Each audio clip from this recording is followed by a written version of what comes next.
Salam kasih dan salam sejahtera, saudaraku yang dikasihi Kristus. Hari ini kita kembali bersekutu, memuji dan memuliakan Tuhan. Kita datang untuk menghadap hadirat Tuhan yang kudus, mengangkat tembang dan kidung pujian. Mari kita lantunkan. Kita bernyanyi dari buku nyanyian HKBP nomor 669, bait yang pertama, Kusuka Memasyurkan.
Kita berdoa,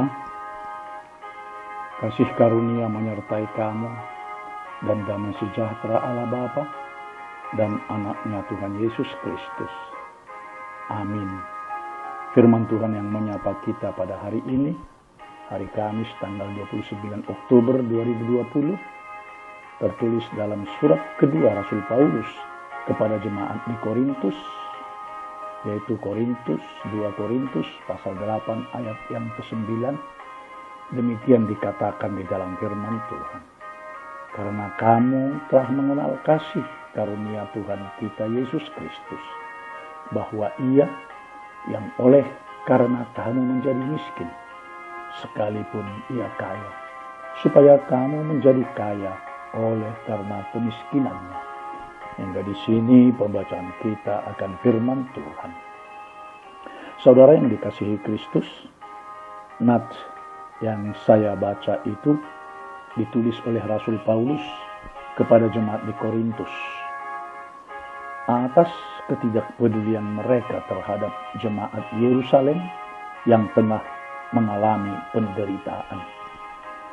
Sudah lebih 1 tahun Rasul Paulus menghimbau agar warga jemaat di Korintus mengumpulkan persembahan mereka sebagai sumbangan untuk menolong jemaat induk di Yerusalem yang tengah menderita. Namun mereka cuek atas penderitaan saudara mereka yang di Yerusalem.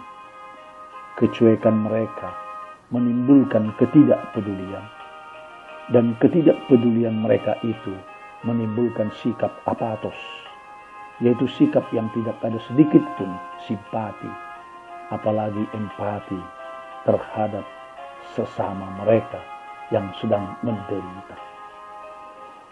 Saudaraku, sikap demikian boleh saja terjadi dalam kehidupan siapapun.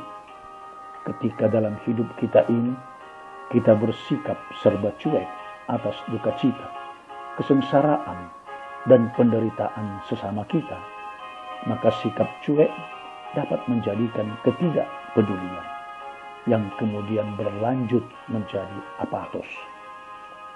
Lalu hilanglah rasa simpati, empati, dan solidar atau kesetiakawanan terhadap sesama. Atas sikap jemaat Korintus yang demikian, maka Rasul Paulus berkata kepada mereka bahwa kasih Tuhan Yesus Kristuslah yang menjadikan Yesus solider terhadap umat manusia di dunia ini, sehingga dia mau datang dan menjadi manusia sama seperti kita. Allah yang maha mulia, maha agung, maha perkasa dan maha kaya, mau turun ke dunia ini dan menjadi manusia. Dia mau menjadi miskin, sekalipun dia maha kaya, agar kemiskinannya itu menjadikan kita kaya. Saudaraku yang dikasihi Kristus, ketika Yusuf bersama dengan Maria yang sedang mengandung, berangkat dari Nazaret ke Betlehem, mereka berjalan kaki agar umat manusia tidak lagi demikian,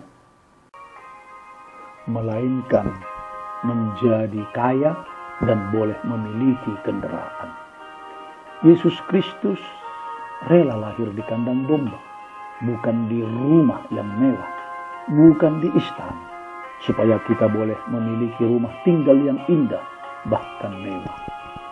Yesus yang lahir itu diletakkan di dalam palungan, bukan di tempat tidur, supaya manusia boleh tidur di tempat tidur yang berkasur empuk atau spring bed yang nyaman.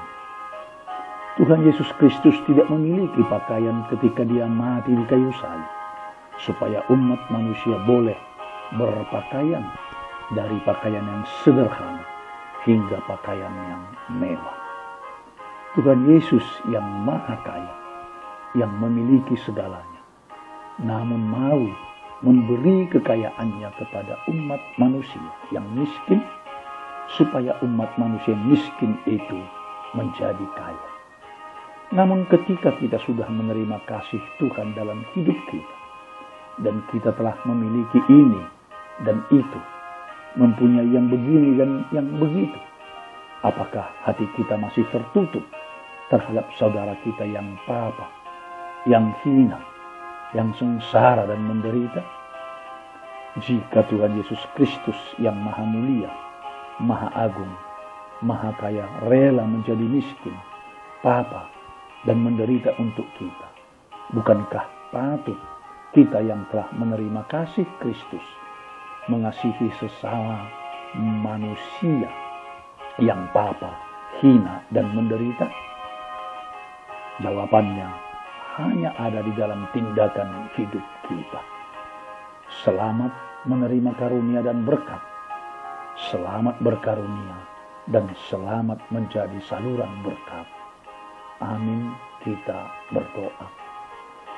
Tuhan Allah Bapa kami yang di surga, terima kasih atas perlindungan Tuhan sepanjang malam yang telah kami lalui dan membangunkan kami kembali pada hari ini, terutama firman-Mu yang telah menyatakan agar kami boleh sebagai orang beriman yang telah menerima kasih karunia-Mu, menyalurkan kasih karunia dan berkat-Mu kepada saudara-saudara kami yang membutuhkan uluran tangan kasih-Mu lewat diri kami pribadi lepas pribadi. Jadikan kami Tuhan sebagai alat untuk saluran berkat Tuhan. Terima kasih atas pemberian-Mu berupa sebuah hari yang baru. Baharui jugalah itikat kami, supaya pikiran, perkataan dan perbuatan kami mendatangkan kebaikan bagi orang yang kami jumpai. Tuhan, lindungi kami sepanjang hari ini. Lindungi dari celaka dan ancaman, dari bahaya dan kejahatan, di rumah, di tempat kerja dan di jalan. Baharui semangat kami untuk melihat betapa berharganya hidup ini dengan menjaga kesehatan dan menghargai waktu serta kesempatan. Karuniakan kami keteduhan jikalau hari ini ada rintangan atau persoalan.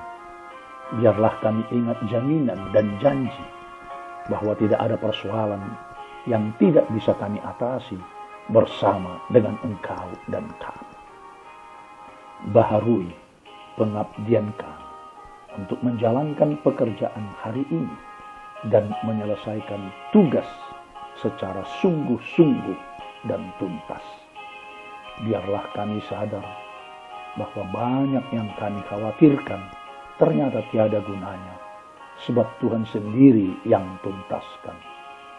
Biarlah kami ingat bahwa untuk tiap persoalan pasti ada jalan keluar dan pemecahan.